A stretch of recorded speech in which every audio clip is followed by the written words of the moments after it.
एक बार की बात है, एक गांव में रामू और उसकी पत्नी रहते थे। रामू रोज जंगल में जाया करता था और लकड़ी काट कर लाया करता था। अजी सुनते हो, आज हमारे लकड़ियाँ खत्म हो गई है, जरा जंगल में जाकर लकड़ियाँ ले आओ। ठीक है, मैं जाता हूँ। अरे कोई पानी पिला दो। अरे बाबा, क्या हुआ आपको? लो पानी, मेरे पास नहीं बहुत बचा है। प्यास लगी है। तुम कौन हो? मैं इधर लकड़ी काटने आता हूँ। तुम्हारा बहुत बहुत धन्यवाद। बाबा, पर ये ऊँट किसके हैं? ये ऊँट मेरे ही है, पर अब मैं बहुत बूढ़ा हो चुका हूँ। इनको कौन संभालेगा? इनकी देखभाल कौन करेगा? ये ऊँट तुम्हें पसंद है? हाँ बाबा, ये तो बहुत सुंदर है। तुम इनकी देखभाल कर सकोगे? हाँ बाबा, कर लूँगा। तो अच्छा, ये ऊँट आज से तुम्हारे हुए। ठीक है इनका बाबा। अच्छे से ध्यान रखना। ठीक है बाबा। अरे भाग्यवान, सुनती हो? मैं तुम्हारे लिए आज क्या लाया हूँ? अरे वाह, कितने सुंदर ऊँट है। ये आप कहाँ से लाए? मुझे रास्ते में एक बूढ़ा आदमी दिखा था। मैंने उसको पानी पिलाया तो उसने मुझे ये ऊँट दे दिए।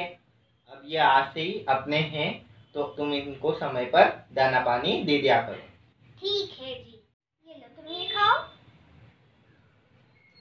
ये लो तुम ये खाओ। जब तक मैं तुम दोनों के लिए पानी भर लाती हूँ, तुम खाओ। अरे मोना, हाँ भाभी, कैसे आना हुआ? अरे पूरे मोहल्ले में तुम्हारे ऊँटों की चर्चा हो रही है, तो मैंने सोचा कि मैं भी देख कर आऊं। ऊँट तो बहुत सुंदर है तुम्हारे, कहाँ से खरीदे? अरे भाभी, मेरे पास कहाँ इतने पैसे हैं जो हम इतना सुंदर ऊँट खरीदे। ये तो मेरे पति को एक बूढ़े आदमी ने तोहफे में दिए थे। अच्छा, पर ये दोनों कितने मिलते जुलते हैं, तुम इन्हें कैसे खाना खिलाती होगी? हाँ भाभी, आप बात तो सही कह रहे हो, मुझे भी उन दोनों में कुछ फर्क नजर नहीं आता है। हाँ, तो तुम ऐसा करो, इन दोनों के गले में घंटी बांध दो। अलग अलग रंग की घंटी बांधोगी तो तुम्हें फर्क पता पड़ जाएगा। ठीक है, कल सुबह मैं ऐसा ही करूँगी। हाँ ठीक है, अब मैं चलती हूँ। ठीक है।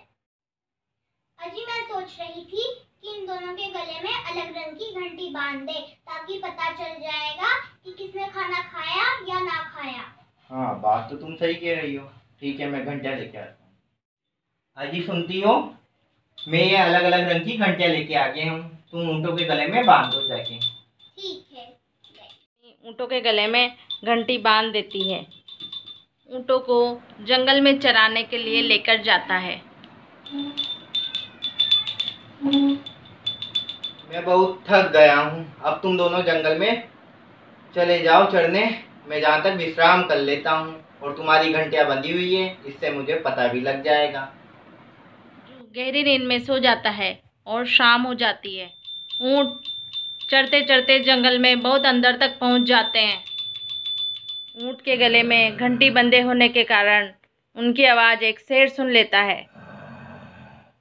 लगता है कोई जानवर आ रहा है, चलो उनका शिकार करते हैं। दोनों ऊँट जंगल में चलते चलते थक जाते हैं, तो रास्ते में वहीं रुक जाते हैं और सो जाते हैं। शेर इसी चीज़ की प्रतीक्षा करता रहता है और आकर एक ऊँट को दबोच लेता है। शेर एक ऊँट को मारता है। उसकी घंटी की आवाज़ सुनकर दूसरा ऊँट जग जाता है और शेर को वहाँ देखकर वो भी वहाँ से भग जाता है। अरे, रात हो गई है और ऊँट कहाँ गए? मुझे उन्हें चलकर ढूंढना चाहिए। ढूंढता ढूंढता जंगल में पहुँचता है। अरे, ये क्या, एक ऊँट तो मर गया है, दूसरा ऊँट कहाँ है? चलो ढूंढता हूँ। अरे, उस दिशा से घंटी की आवाज़ आ रही है, मुझे उधर ही जाना चाहिए।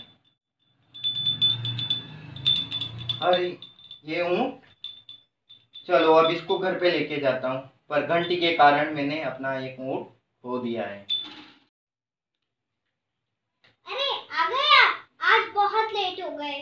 अरे, क्या बताऊँ मैं तुम्हें, एक घंटी के कारण शेर ने एक ऊँट को खा लिया है।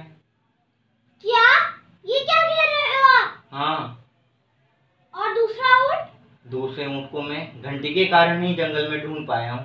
इसका हमसे ये शिक्षा मिलती है कि किसी भी डिसीजन के दो रिजल्ट हो सकते हैं, नेगेटिव एंड पॉजिटिव। इसीलिए हमें सोच समझ के डिसीजन लेना चाहिए।